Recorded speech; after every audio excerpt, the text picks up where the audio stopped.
So yesterday, Hyundai sent me this brand new Venue with just about 200 kilometers on the odo. This is their new sport trim, which is why you could see those red accents here and there. I know the car's a little dirty, so you may not be able to see it clearly. But I promise yesterday when it arrived, it was sparkling new. So new that, in fact, even on the upholstery, you can see all the plastics. They are still there. I've left it as it is to give me that brand new car experience, right? They've also sanitized the cabin like they would with a new delivery. They've also let this little leaflet be on this car, on this gear stick. Now, this is essentially a list of do's and don'ts for a brand new car. So that's a nice thing for the owner. But I think they're going to need a new one. They're going to have to print a new one because you see here, they talk about how to shift gears, how to use the clutch pedal effectively, except there is no clutch pedal in this car because this is the new iMT variant. Now, what is the iMT? How does it work? We'll get to that. But before that, let me tell you a little more about the sport trim and what it adds to the Venue that we already know of. Well, you asked why Hyundai doesn't have red accents like their GT siblings at Kia, and here you have them. In the grille, in the roof rails, the wheel arches and even the wheels, thanks to the red brake calipers. The cabin gets similar red accents too and a slightly different upholstery. They're simply calling this the sport trim. But don't you think something like a Hyundai N line, inspired by the Go Faster N cars, would have sounded a little more apt? Let us know in the comment section. Good news is, a similar sport trim is also in the works for the Creta. So iMT basically means Intelligent Manual Transmission. That is what it stands for. Now, what is the intelligent bit? Well, this is a manual transmission without a clutch pedal. So essentially, inside the system, there's a little computer who is using the clutch for you, who is doing all the clutch operations for you, which is why there is no clutch pedal. What you get instead are sensors that essentially read the engine speed, the ground speed, the brake pedal position, the throttle pedal position, and that is what tells the computer, helps it predict when you're going to need a gear shift so that it is prepared for it. And then there's this additional sensor called the intent sensor, which is inside the gearbox, and as the name suggests, it essentially wants to understand what your intention is, whether you want to upshift or downshift. So when you give a force that is forward or backward on the gear shifter, that is when it will tell the computer that the person or the driver is now ready to shift gears. So it will in a way open the gate and let you make the shift. So don't confuse this to be an automatic transmission of any kind, because what it's only doing is taking away the clutch pedal operation. I know it's a very tedious operation, but that is all that is taking away. It is you who is still choosing the gear. It is you who is still choosing the timing for the gear and actually making the shift.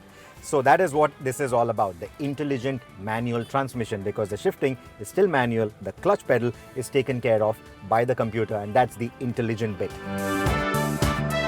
If you've used a motorcycle with a quick shifter where you rapidly go up and down the gears without using the clutch, this system is very similar to it, but the shifts aren't as quick, of course. Also note that the engine will not start if the car is in gear, and the computer simply won't engage the clutch. So you have to be in neutral for startup. Getting off the mark is just as simple as your regular car. There are no switches to be pressed. There are no modes to be selected or anything.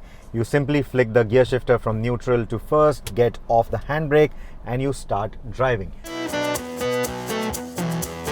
The moment you flick the gear into first, the car will start rolling forward even at idling RPM because of the traffic-friendly creep function. If the situation demands it, it also allows you to get rolling in second gear, and that comes in handy in slow-moving traffic.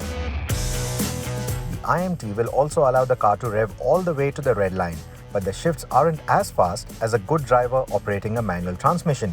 But there are no jerks from the gearbox or the shifts even when driving hard, so that is good news for enthusiasts. For a spirited 0 to 100 km/h launch, you will have to get the timing right, but there's no way to get an aggressive wheel spin by slipping the clutch. That said, the Venue iMT has excellent outright and in-gear acceleration.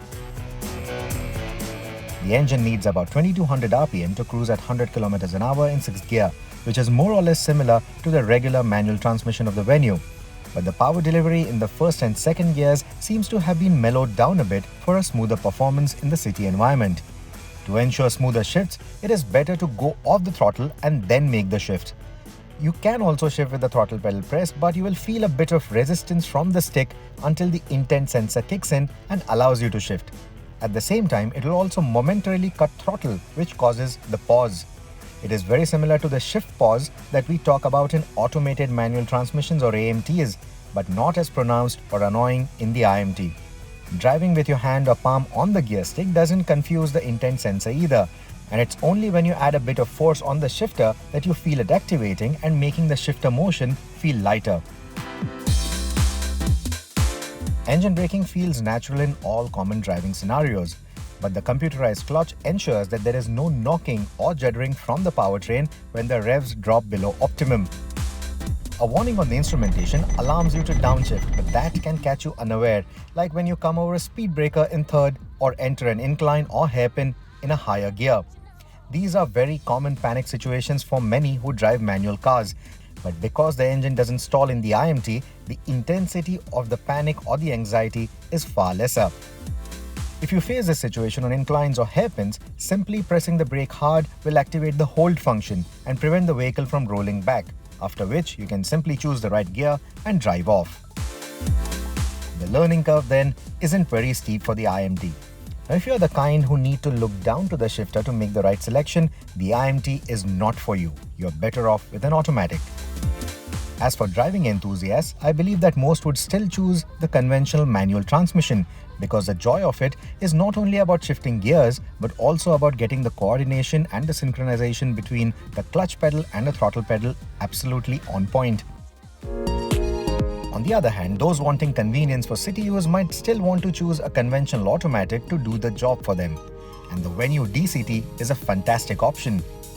The iMT could appeal to drivers who enjoy their manual cars on leisure drives but detest the daily commutes for the cumbersome clutch usage.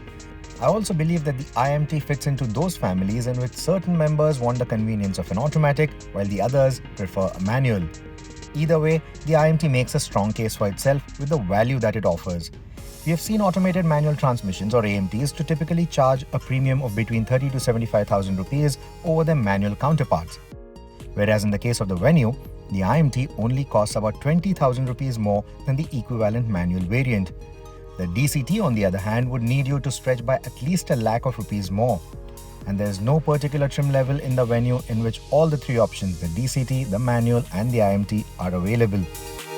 So if you have been eyeing the convenience of an automatic purely to prevent the cumbersome process of using the clutch, the iMT will make a lot of sense without compromising on fuel economy compared to the manual.